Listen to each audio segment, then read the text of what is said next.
أعوذ بالله من الشيطان الرجيم. بسم الله الرحمن الرحيم.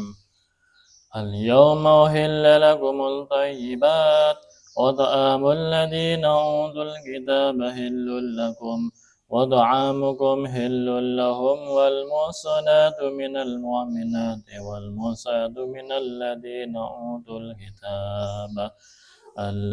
أوتوا الكتاب من قبلكم إذا آتيتموهن أجورهن محسنين غير مسافحين ولا متخذي أهدان ومن يكفر بالإيمان فقد هبط عمله وهو في الآخرة من الخاسرين. يا أيها الذين آمنوا إذا قمتم إلى الصلاة فاغسلوا وجوهكم وأيديكم إلى المرافق وامسحوا برؤوسكم وأرجلكم إلى الكعبين وإن كنتم جنبا فاطهروا وإن كنتم مرضى أو على سفر أو جاء أحد منكم من الغائط أو لامستم النساء فلم تجدوا ماء فتيمموا صعيدا طيبا فامسحوا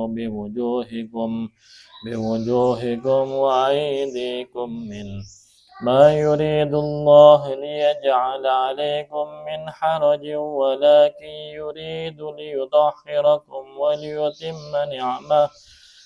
وليتم نعمته عليكم لعلكم تشكرون.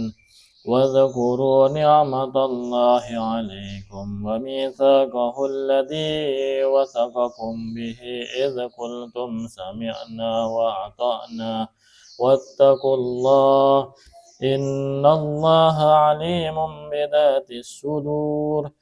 يا أيها الذين آمنوا كونوا قوامين لله شهداء بالقسط ولا يجرمنكم شنآن قوم على ألا تعدلوا اعدلوا هو أقرب للتقوى واتقوا الله إن الله خبير بما تعملون. تقبل الله منا ومنكم اللهم تقبل يا كريم. صدق الله العظيم.